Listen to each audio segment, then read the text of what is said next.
Hi friends, ನಾನು ನಿಮ್ಮ ರೇಷ್ಮಾ ಮಂಜುನಾಥ್. ಇವತ್ತಿನ ವಿಡಿಯೋದಲ್ಲಿ ಅವಲಕ್ಕಿ ದೋಸೆ ಮಾಡೋದನ್ನು ತೋರಿಸ್ಕೊಡ್ತಾ ಇದ್ದೀನಿ. ಅದಕ್ಕಿಂತ ಮೊದಲು ನನ್ನ ಚಾನಲ್ನ ಸಬ್ಸ್ಕ್ರೈಬ್ ಮಾಡದೇ ಇದ್ದರೆ ಪಕ್ಕದಲ್ಲಿರುವ ಬೆಲ್ ಐಕನ್ ಒತ್ತಿ ಸಬ್ಸ್ಕ್ರೈಬ್ ಮಾಡಿ. ಹಾಗಿದ್ರೆ ಅವಲಕ್ಕಿ ದೋಸೆ ಹೇಗೆ ಮಾಡೋದಂತ ನೋಡ್ಕೊಂಡು ಬರೋಣ. ರಾತ್ರಿ 3 ಗ್ಲಾಸ್ ಅಕ್ಕಿ ನೆನೆ ಹಾಕ್ಕೊಂಡಿದ್ದೆ. ಈ ಗ್ಲಾಸಲ್ಲಿ ಅಕ್ಕಿ ತಗೊಂಡಿದ್ದೀನಿ. ಅರ್ಧ ಬೌಲ್ ತೆಂಗಿನಕಾಯಿ ತಗೊಂಡಿದ್ದೀನಿ. ಈಗ ಈ ಗ್ಲಾಸಲ್ಲಿ ಎರಡು ಗ್ಲಾಸಷ್ಟು ಅವಲಕ್ಕಿ ತಗೊಳ್ಳೋಣ.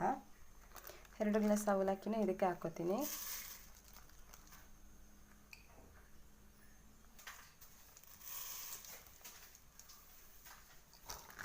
ಇವಾಗ ಇದನ್ನು ನುಣ್ಣಗೆ ರುಬ್ಕೊಳ್ಳೋಣ.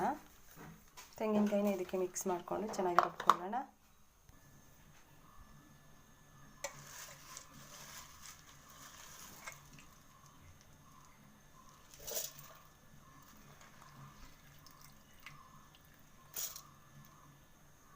ಸ್ವಲ್ಪ ನೀರು ಹಾಕ್ಕೊಳ್ಳೋಣ.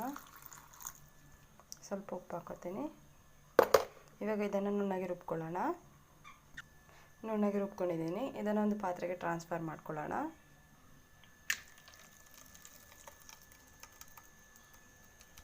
ಹಿಟ್ಟಿಗೆ ಚೂರು ಸಕ್ಕರೆ ಹಾಕ್ಕೊಳ್ಳೋಣ. ನಿಮಗೆ ಸ್ವೀಟ್ ಬೇಕು ಅಂದರೆ ಸ್ವಲ್ಪ ಜಾಸ್ತಿ ಹಾಕ್ಕೊಳ್ಳಿ. ನಾನು ಸ್ವಲ್ಪನೇ ಹಾಕೋತಾ ಇದ್ದೀನಿ. ಇವಾಗ ಚೆನ್ನಾಗಿ ಮಿಕ್ಸ್ ಮಾಡ್ಕೊಳ್ಳೋಣ. ನೋಡಿ, ಹಿಟ್ಟು ಇಷ್ಟು ಹದದಲ್ಲಿ ಇದ್ದರೆ ಸಾಕಾಗುತ್ತೆ.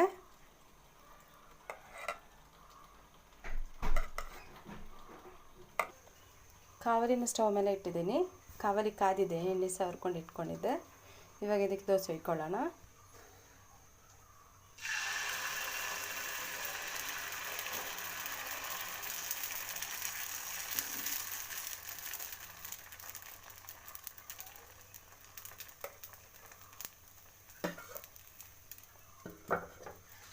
ಈಗ ಕೆಳಗೆ ಸೈಡ್ ಬೆಂದಿದೆ. ಇದನ್ನು ಮಗ್ಚಿ ಹಾಕ್ಕೊಳ್ಳೋಣ.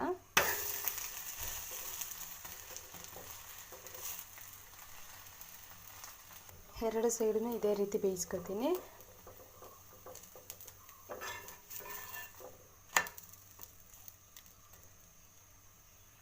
ಈಗ ಈ ದೋಸೆ ರೆಡಿಯಾಗಿದೆ. ಇನ್ನೊಂದು ದೋಸೆ ಇಟ್ಕೊಳ್ಳೋಣ.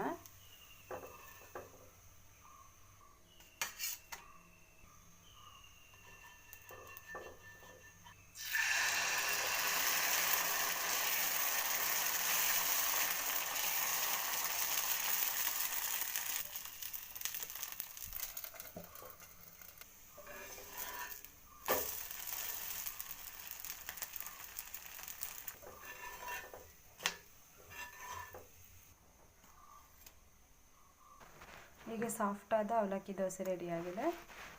ನೀವು ಕೂಡ ಈ ರೆಸಿಪಿನ